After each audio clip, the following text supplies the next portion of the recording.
bye guys. Magpapaalam na ako guys na hindi na ako mag-tiktok kahit kailan.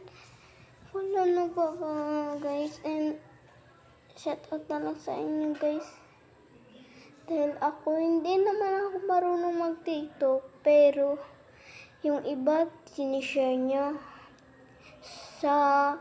Alam ko guys, pangit ako. Pero sa inyo naman guys, maganda kayo kahit hindi kayo nagpipilter.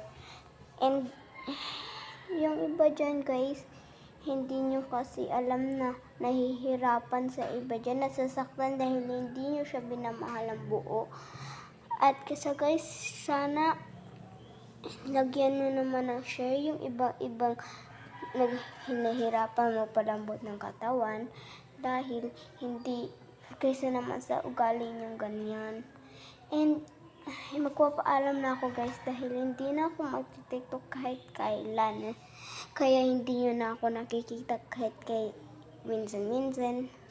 Dahil masakit sa damdamin na walang mag-share sa'yo guys. Hinahirapan mo lang mag-ano-ano guys. Kahit upasikat ka, ganun. Hindi ka rin pina-follow. Kahit anong gawin nyo guys, hindi talaga talagang ganyan-ganyan na. Sana hindi kayo ganyan guys.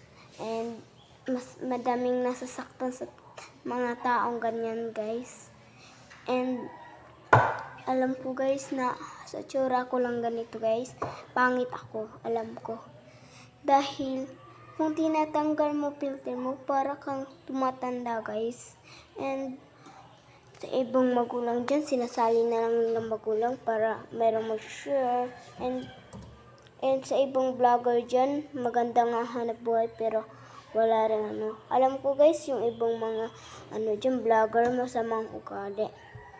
And mga iba't iba, magandang ugali. And sana hindi nyo naman kami hinusga ng ganyan guys. And hindi naman kami basta-basta nanalakat ng tao. And yun ang sasabihin ko guys. Sige, salamat na. And thank you guys. Sana ito na ang huli natin pagkikita. And thank you. Bye-bye.